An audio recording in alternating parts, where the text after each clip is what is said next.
ready to have your mind blown. Rock and roll, I'm sad. Rock and roll, I'm sad. Wow. Pretty cool, right? That's awesome. Let's see yours. Oh, you know what? It's really... Come on, I'm sure it's not that bad. Okay.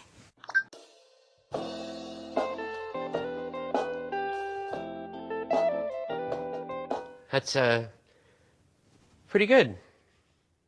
Yeah. So, picture this. It's 2009 and you're an asshole kid who decides to play a game on your Wii. But today, you're a little extra bored, so you poke around on the main menu. You're drawn in by this mysterious app that has previously eluded you. You've seen this channel many times, but you would be told that you needed a Wi-Fi connection to use it, so you just kind of left it alone because it's 2000 and late, and you don't know what that means. But today is different. You know there has to be something juicy hiding in there, so you hop into the internet settings and borrow the Wi-Fi from your neighbor who was kind enough to not put a password on their connection. Not that I would ever do such a thing. You get connected, open up the Wii Shop channel, and suddenly, your entire world has changed. A whole new world of gaming magic awaits. But you also need money, and for some reason your mom won't let you use her credit card, so you're stuck with whatever's free on this virtual store. A few demos for some games, the YouTube app, and of course, the Nintendo channel. Well, that's a really vague name, isn't it? So it was the late 2000s, and unlike today, you couldn't just hop onto an online store and download full retail games to your console. But thanks to the Nintendo channel, you could watch videos and read descriptions on upcoming games. Okay, so admittedly, the premise of this app sounds kind of lame, but there were a couple of things that made the Nintendo channel a worthwhile download. For one, if you happen to have a DS, you could have demos of various DS games wirelessly sent to your console, similar to what was being offered at certain retail stores like Target or Walmart. But the ace up the Nintendo channel sleeve was an original show streaming directly to this channel. Before there was Netflix original content, there was Nintendo Week. You hear that, Netflix, Disney Plus, HBO Max? The Nintendo channel's coming for you. So what exactly is this show that I'm hyping up? Dude! Do you have the turkey? Yeah! Do you have the magic beans? Yes!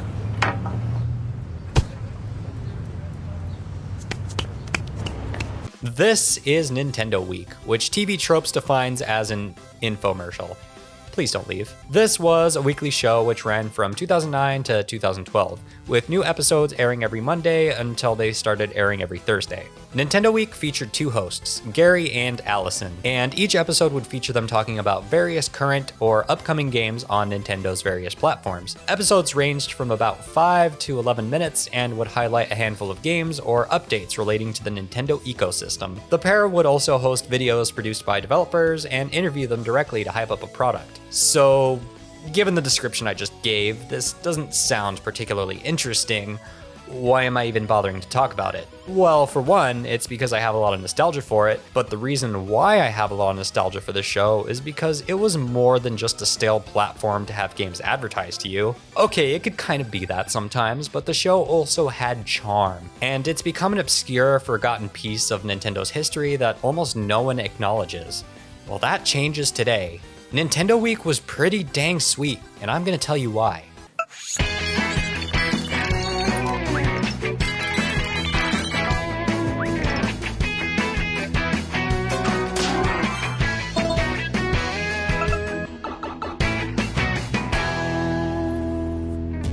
Hey everyone, welcome to Nintendo Week, your weekly guide to what's happening in the world of Nintendo. I'm Allison. And I'm Gary. The two hosts, Gary and Allison, factor largely into what made this more than just corporate schlock. That and the sketches, but we'll talk about those later. These two hosts are charming in a way that I don't fully know how to articulate, but basically, their chemistry is the secret ingredient to this whole damn show. They're both incredibly likable, and the show that they're doing is kind of corny, but in the best way possible. I really like their dynamic and the way that they feel like real, genuine friends who are probably also good friends off-screen. But okay, we have Allison and we have Gary. But there's another cast member who also deserves a spotlight. Hey! Oh, were you using that? I had to plug in the microwave. Dark Gary. Good to see you too, bro. Dark Gary made his first appearance in the 3rd episode, and the character is pure cheese, pure chaotic evil energy, and I honestly just crack up whenever he's on screen. So the show has a pretty simple format, but I would say that this show is very akin to what somebody on YouTube could theoretically have created at the time. Just, with the Nintendo seal of approval and early access to their games and stuff. I think one of the best ways to describe it is that I get early angry video game nerd vibes, just, if it were more family friendly and also advertised products. And the show is pretty blatantly transparent about that. But even though the conceit of the show is to advertise products to me, I'm still having a good time. And that's largely thanks to these sketches. Sketches serve as the glue that ties everything together. At the end of the day, Gary and Allison want to talk about games, but while they're doing that, sometimes some very wacky and crazy shenanigans will take place, largely due to Dark Gary, but sometimes due to these random one-off characters that make random appearances throughout the show. Each episode of the show opens up with a bit that typically foreshadows either a game featured in the episode or alludes to the overarching theme of the episode. Previously on Nintendo Week. Rock and roll. I'm sad. This thing is really blowing up. I wouldn't be surprised if I got some film offers. Like some big movie producer is going to see your 5-second flip note and want to turn it into the next Hollywood blockbuster. It could happen.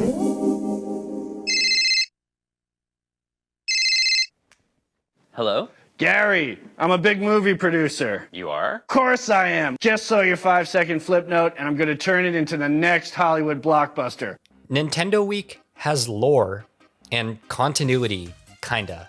I mean, this stuff was never meant to be taken seriously, and you can jump into the show at any given point and mostly make sense of what's happening, especially since they're just advertising games to you. But occasionally you'll get callbacks to previous episodes and storylines with massive air quotes. Who could forget the time that Dark Gary disguised himself as Normal Gary? Which is kind of a weird choice, because I don't know, these two look nothing alike, but whatever, I'll forgive it. I swear, what is it with my channel and people named Gary? This show doesn't take itself too seriously and leans into cheesy, low-budget comedy for a lot of its segments. I would say that the production value is somewhere below a Disney Channel sitcom, but slightly above your average Smosh video from 2009.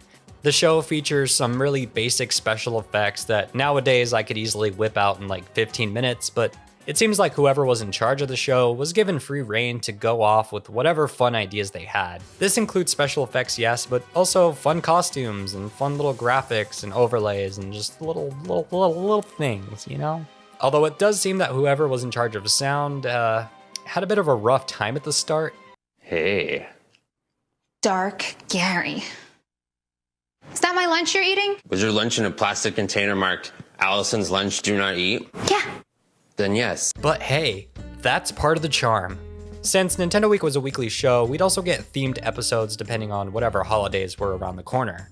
They even went so far as to make an episode that was essentially a parody of A Christmas Carol, and I'd rank it below the Muppets version, but slightly above the Jim Carrey version. I don't know, I just think this version needed more Nintendo games. Goofy costumes, fun one-off characters, weird premises. This was a quirky piece of entertainment that went far beyond the bare minimum, and especially to my young child self, it was a lot of fun. Back in the day, Nintendo Week felt like getting a Nintendo Direct Mini, but like every week. It's pretty fucking sweet. Though the internet had been around for a while and you could very easily find information on video games at the time, there was just something special about Nintendo Week. It was an easy to consume, curated way to learn about upcoming games, and sometimes they would even highlight smaller WiiWare titles and games that would be added to the Virtual Console service. It was thanks to Gary and Allison that I would stumble upon some games that I wound up loving in the end, and I wouldn't have played these games had it not been for Nintendo Week. Naturally, I tended to favor episodes which highlighted games I was more interested in, but sometimes the sketches would keep me watching even if what they were discussing had no appeal to me. And again, that's a big part of why the show stood out to me.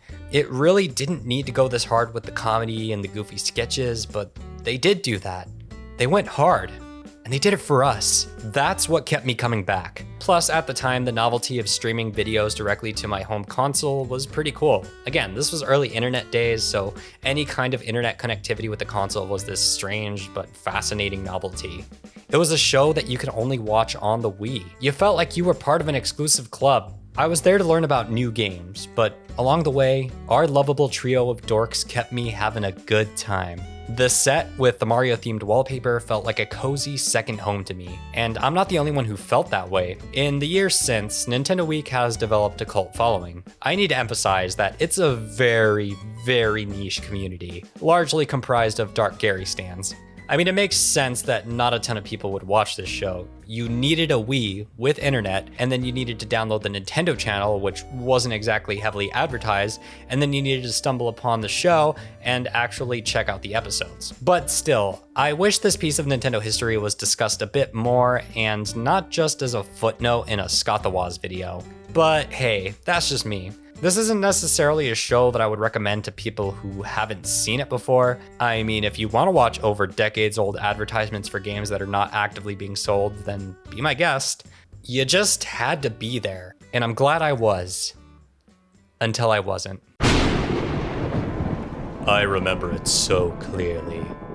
It was around Christmas of 2010 when my Wii broke. I attribute this to a copy of Super Smash Bros. Brawl that I kept renting from Blockbuster. Fun fact for those who don't know, this game shipped on a special dual-layered disc, but early Wiis had a hard time reading these. It was never officially confirmed, but heavily speculated that this game was breaking Wii disc readers. I did not know this at the time, and when my Wii disc reader gave out, my family said that it broke because I played too much Wii. So they sold it. A part of my childhood was now behind me. As I went about my preteen life, I wondered, what happened to dear Gary and Allison? What became of Nintendo Week? Years passed and I pondered these questions time and time again. Soon enough, I'd had enough of this. I decided to seek out answers. And it didn't take me very long to find them. Thanks to Nintendan NC, however the fuck you pronounce this, who uploaded every episode of the show to YouTube. I got my answer. This much. The series continued for a good while, lasting into 2012, which saw a number of 3DS games getting featured. It's kind of surreal to see 3DS games being covered as somebody who stopped watching the show right before the 3DS hit the market. 2012 was the year that the Wii U would inevitably release, so it seemed like Nintendo Week's days were numbered, at least as far as being a show exclusive to the Nintendo channel was concerned. A fan might expect them to just bring the show over to the Wii U whenever that inevitably released, but haha, that's not what happened. On February 2nd of that year, a surprise happened. Allison made her final appearance on the show. Gary, Dark Gary, all you guys, there's something I have to tell you. Today was my last episode of Nintendo Week. What? No. I can't believe this. Can we still hang out? Of course. Can we still hang out? We don't hang out now. Fine, we'll hang out. To all of you out there, thanks for everything. I'll miss you. I'm ready, Zorblort.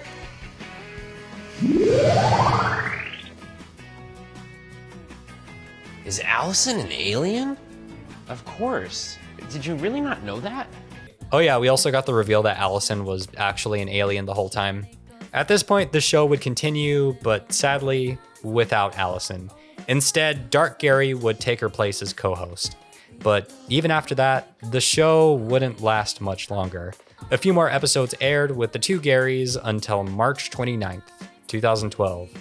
The final episode of Nintendo Week was released. Dark Gary, and all you guys, there's something I have to tell you. Today was my last episode of Nintendo Week. No! You too? I can't believe this! I'm afraid so, DG. To all of you out there, thanks for everything. I'll miss you. I'm ready, Zorblort.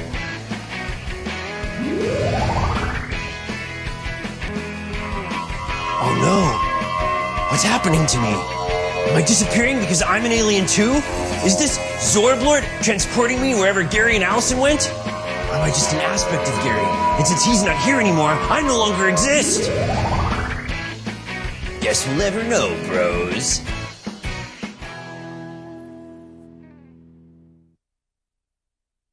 The ending to Nintendo Week just sort of happened, without there really being any build-up.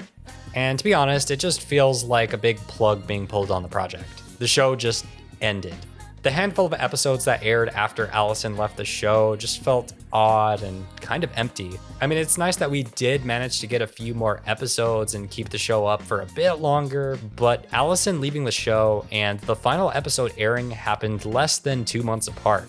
So that's a bit strange. Since the show went off the air, Nintendo refused to acknowledge it in any capacity after the fact. And even just trying to find articles on Nintendo Week, yeah, they're pretty sparse and don't offer a lot of insight. So this was it for the show, and the last that we would see of Gary and Allison. These two never worked with Nintendo again and sort of fell into obscurity. Trying to find information on what they did after Nintendo Week was pretty difficult, but I did uncover a few things.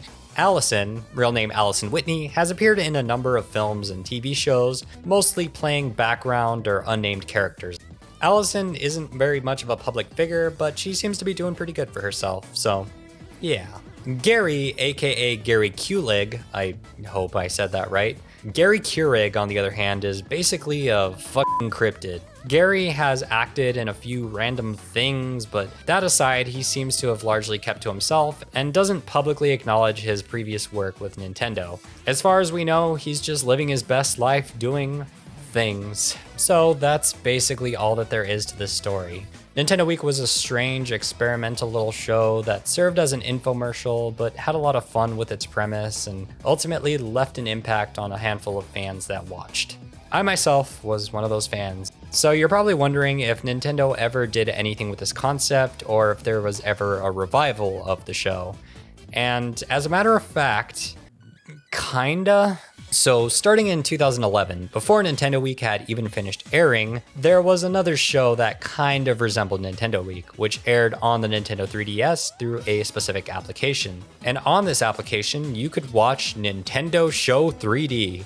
That's quite a name you got there. Nintendo Show 3D bears a lot of resemblance to Nintendo Week, but has a completely different feel. Jesse Cantrell is the one and only host of the show, and the style resembles an IGN news update more than a successor to Nintendo Week. Gone are the sketches and additional hosts, and instead we just have Jesse giving back-of-the-box summaries on various current and upcoming games, specifically for the 3DS. Instead of a set, we have the metaverse. So Nintendo Show 3D feels a lot more transparent about what it is. It's an advertisement, but in 3D. Whoa. But fancy 3D capabilities aside, Nintendo Show 3D just didn't have nearly as much of an impact. And from what I can gather, it didn't last very long, seemingly ending in 2013. Jessie was likable and presented the information well, it's just that she wasn't really given much to work with. The show feels a lot more corporate in nature, and to be fair, I don't think it was necessarily trying to be a successor to Nintendo Week, but nevertheless, there wasn't a whole lot of fanfare for it. It just was, it existed, and it was harmless. Call me Robe Guy. 2012 saw the end of Nintendo Week, and the end of the Wii generation. But there's another thing that happened in 2012 of note. Nintendo Directs made their debut, and the rest is history. As Nintendo decided to have more control over game announcements, and as social media became a more viable way to advertise, there was no longer a need for a show like Nintendo Week, as sad as it is to say, and the Nintendo Week branding died. The show was done, but there was another, something that did kind of take the mantle.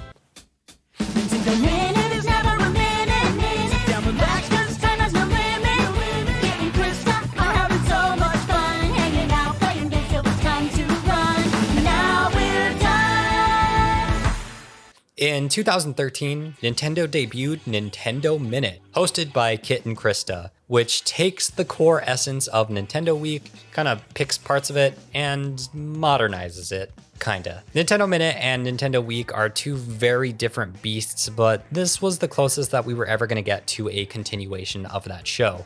Nintendo Minute took the form of a sort of variety show that would be uploaded to YouTube and Nintendo's various social media platforms. The show took a more laid-back approach, where the two hosts would sit in front of a camera and talk about various Nintendo Nintendo things. At first, the show took the form of videos recapping E3, or chatting with game developers, or even the hosts doing quizzes and answering Q&As. But the big bread and butter for these two would be to sit down and play games together, much like a couple of Let's Players, only these two had early access to unreleased titles. Initially, uploads were pretty sporadic and not at all on a consistent schedule, but as the show went on, they began to upload more frequently and experimented a lot more with what they would put out. The Nintendo Switch era saw them hit the height of their popularity. The show was helped immensely by the fact that Kit and Krysta had really strong chemistry working with each other, and they weren't playing characters, rather they were just themselves. These two were a couple of hardcore Nintendo fans who wanted to talk about games, and Nintendo gave them free rein to do just that. This isn't a weekly show with sketches and ongoing plot lines with special effects, but in its place is something that feels a bit more modern and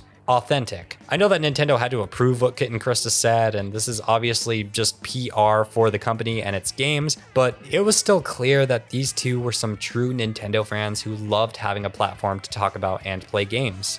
Nintendo Minute served a very clear role in the marketing strategy for the company. Nintendo Directs and Twitter announcements would be the go-to place for game reveals, and Nintendo Minute would be the place to hear a bit more about those games and see some honestly very charming people take a deep dive and just have a good time. When Kit and Krysta play snipper clips, it makes you want to play snipper clips, alright?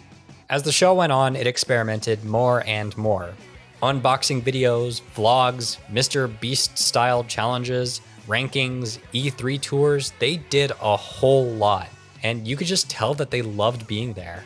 Much like how Nintendo Week felt like a YouTube channel from the late 2000s, Nintendo Minute felt like a Nintendo-based YouTube channel in a more modern era, which it effectively was, seeing as how Nintendo uploaded these to their official YouTube channel, but still. Kit and Krysta added personality and humanity to this channel that would otherwise be just trailers and Nintendo Directs. Kit and Krysta were around for the Wii U era and continued into the Switch era, and it's clear to see why. It's just impossible to not like these two. It's true that both Nintendo Minute and Nintendo Week are fundamentally different, but in spite of that, Nintendo Minute was able to carve a path for itself, and it was a successor that made sense given the time. Nintendo Week just couldn't exist in the same way that it did back then.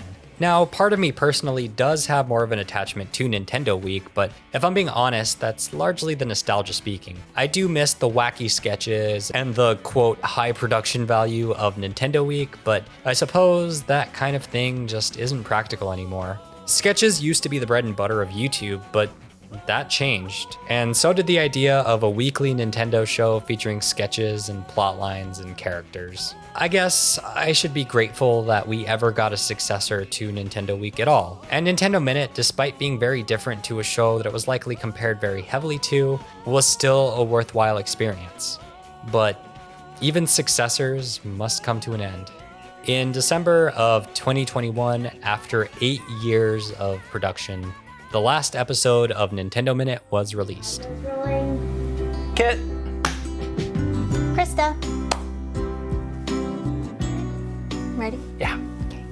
Hi, welcome to another Nintendo Minute. Hello and welcome to another Nintendo Minute. Hi guys, welcome back to Nintendo Minute. This 11-minute video highlighted many of the previous Nintendo Minute uploads. There's a melancholy and bittersweet feeling to it, and it truly felt like the end of an era. Kit and Krysta stopped working at Nintendo, and the show ended with them. Fortunately, the story doesn't end there.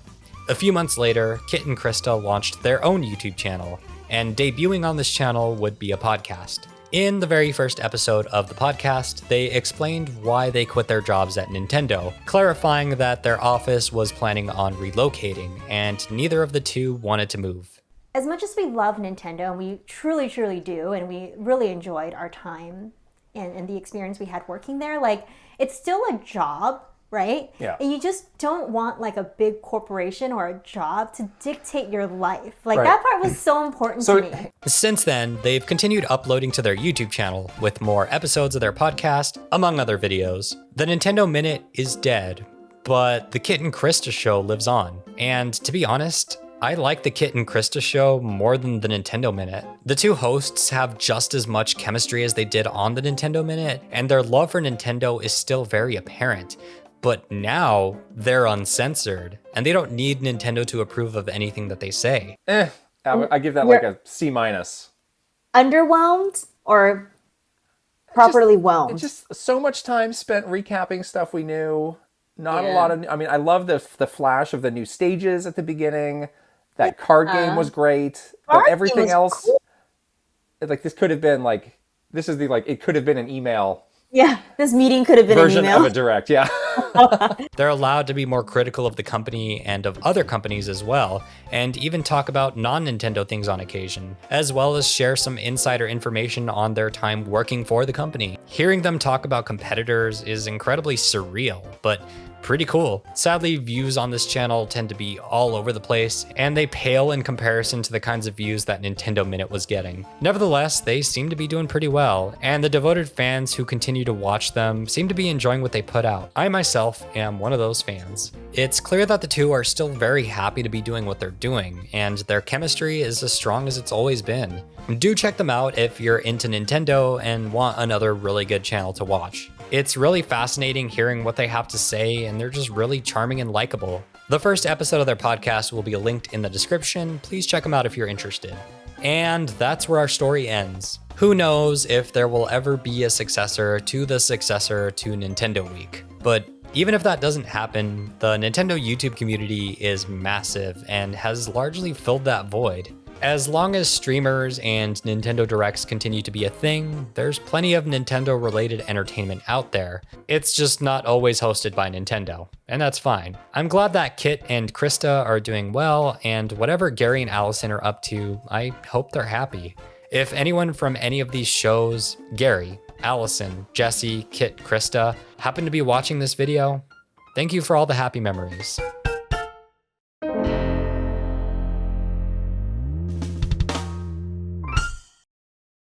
Hey, thanks for watching the video. If you like what you saw, liking and subscribing would be incredibly appreciated. I've got some fun videos on the way, including a very big project, which is a Paper Mario series retrospective covering every game in the series, plus video essays on various topics around media, including games, film, and TV. If you want to support me and help me afford to continue dedicating more time to the channel, I've also got a Patreon linked in the description. If you become a member, you can get your name featured here. Wow!